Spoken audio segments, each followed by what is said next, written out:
Problem number 15. On problem number 15, it says, describe which statement describes the graph for the following equation. First, recognize what type of conic section do we have. They both are square, they're both positive, and they have the same coefficient. So we know that's not a hyperbola. Hyperbolas, one of them will be positive, the other one will be negative. They'll have different signs. So it's either B or D. We need to be able to find the standard form, so we need to be able to complete the square. I'm going to try to do it here. I'm going to go and group my x's together. We have x squared minus 2x, leave some space, group my y's together, y squared plus 4y, and I'll move my number to the right hand side, becomes a negative 1. Now to complete the square, I'm going to take half of this number, which is negative 1, square it is positive 1. So you take half and then square it. And what I do on one side, I need to do to the other side. I'm going to take half of 4, which is 2, square it is positive 4. And I'm going to add 4 on the other side.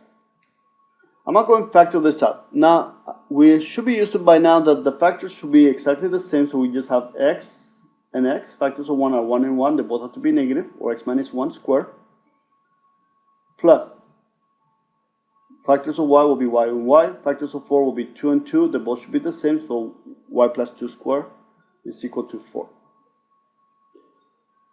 My center is positive 1 and negative 2, so they both are correct. Now my radius, r squared is equal to 4, that means that r is equal to 2, not 4, so your answer is D. Many of you guys are doing everything perfectly, you get the equation, but then you don't look careful and you are selecting letter B. So just be careful on the test. Let's continue with problem number 16. Michael wants to create seven character screen names. He wants to use the arrangements of the first letters of his first name, so he wants to use M-I-C-H, followed by the following digits, 5, 1, 6. How many different screen names can he create? So he needs to use 4 and 3. So a total of 7, 1, 2, 3, 4, 5, 6, 7. The first 4 will be the letters. How many letters are available? Even though we have 26 letters in the alphabet, he wants to use the M, the I, the C, or the H. How many letters are available for this part? 4. For this one, 3. For this one, 2. And for this one, 1. They cannot be repeated because they won't be able to be rearranged. Now for the numbers, we have the total of 10 digits, but in this case he wants to use the 5, the 1, or the 6. So how many digits we have available for this part? 3, then we have 2, then we have 1. That gives me 12 times 2 is 24. This will give me 6. So multiply 24 times 6, 4, carry 1, 24, carry 2, so that's 144. Now let's continue with the next problem, number 17. Now some of you guys are getting confused with number 17 just because of the division and the negative signs. If we have a division, we're going to change it to multiplication and we're going to take the reciprocal of the second fraction. So the first fraction stays the same. That becomes 15x to the negative 8, 6y to the negative 9. Notice I did not change my signs. Now I'm going to go ahead and reduce before I multiply across. So I recognize that I can reduce this by 15. That becomes a 2. That cancels. Divide by 3. That becomes a 2. That becomes a 3. On top I have 4. On the denominator I just have a 3. Now, if I have a negative exponent, it's going to come down. So I have x to the third. That one comes down. That's a negative exponent. It goes up. It becomes positive. Negative exponent goes down. Negative exponent comes up. So 4 divided by 3. How many x's cancel? 3 of them. There's 5 left over. 2 y's cancel. There are 7 left over. Therefore, my answer is letter D.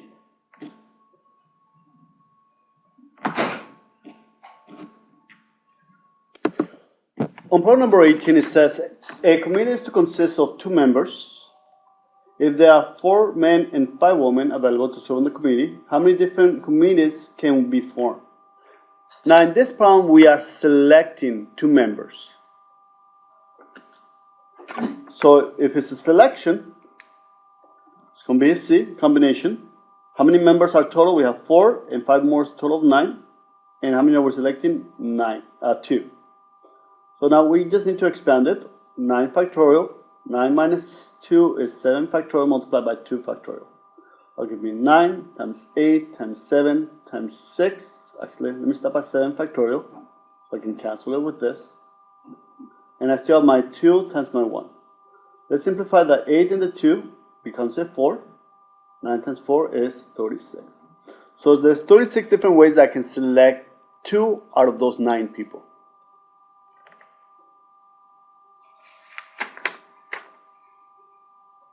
And number 19. Now, number 19, I know that the first number is 66, so I don't need to do my Pascal triangle. It's going to be 12, so that means I'm going to have 13 terms. 1, 2, 3, 4, 5, 6, 7, 8, 9, 10, 11, 12, 13. I'm looking for the third term. Automatically, because the first number, it really doesn't matter the first number. They're giving you the first number, 66, of the Pascal triangle. The next term, the A value, is 4x to the what exponent? Remember, we start with the 12, 11, 10. Then the value of B is negative 8. If this is a 10, this should be a 2 because it needs to add up to 12. So 66, they're all 66, and that's how we got the 66 from. Then 10, so I know it's not letter A and not letter D.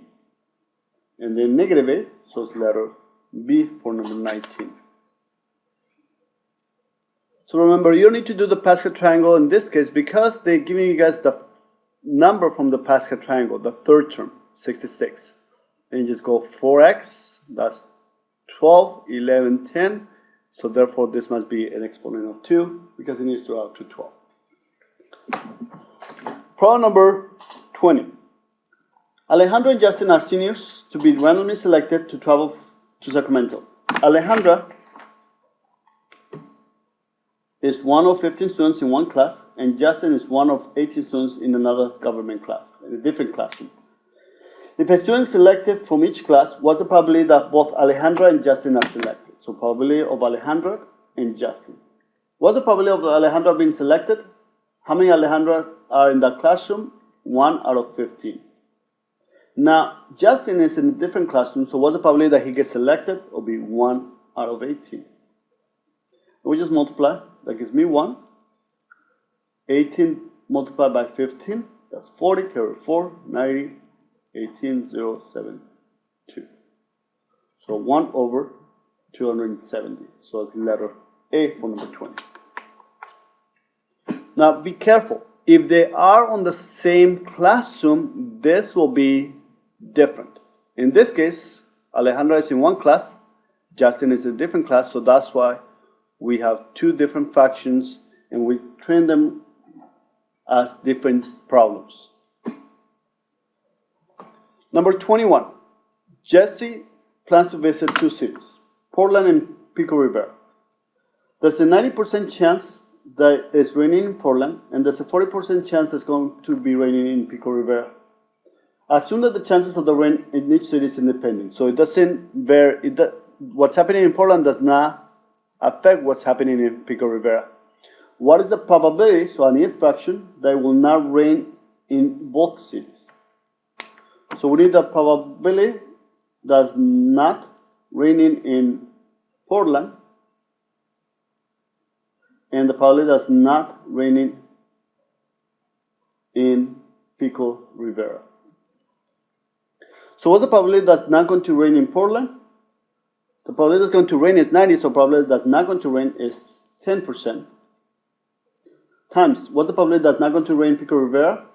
Probability that's going to rain is 40%, so this will be 60%. We multiply, that gives me, when you multiply two percentages, it's 600, but you need to move the decimal to the left twice. Or you can convert them into decimal, multiply it out, but you just get 6%. So if you want to be able to convert it to 0.10 times 0.60, that gives you 0.01, that gives you 0.6, that gives you 0. So it gives you 600, and then move it to the left 4 times, and that'll give you 6%.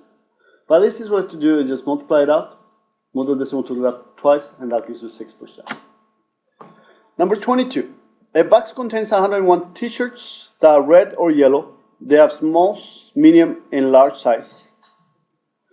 They tell you how many red ones are small, 26 red medium, 16 red large, 10 red yellow small, 16 yellow medium, 28 yellow large. What is the probability? Probability, we're looking for a fraction. That shirt drawn random from the box is yellow.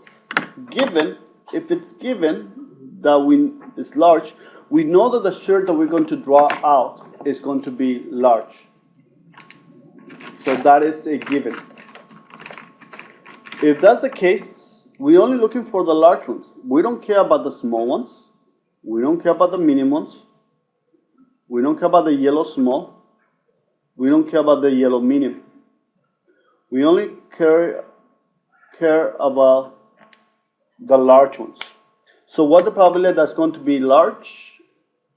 That is going to be yellow, given this large. So how many yellow ones do we have? 28. And how many are total?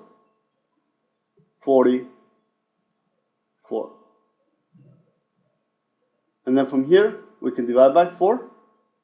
Gives me 7 over 11, which is letter A. And then we write down probability that it's yellow, given, that's large. And that's how you actually write it down. So your answer will be 7 over 11. And let's work on the last problem, number 23. Find the solution. Let me solve for y on the first one. Move the 2 to the left, we can say negative. So I have 2 over 5, x minus 2 is greater than y. So we have the y-intercept is negative 2, so that this line here, positive slope,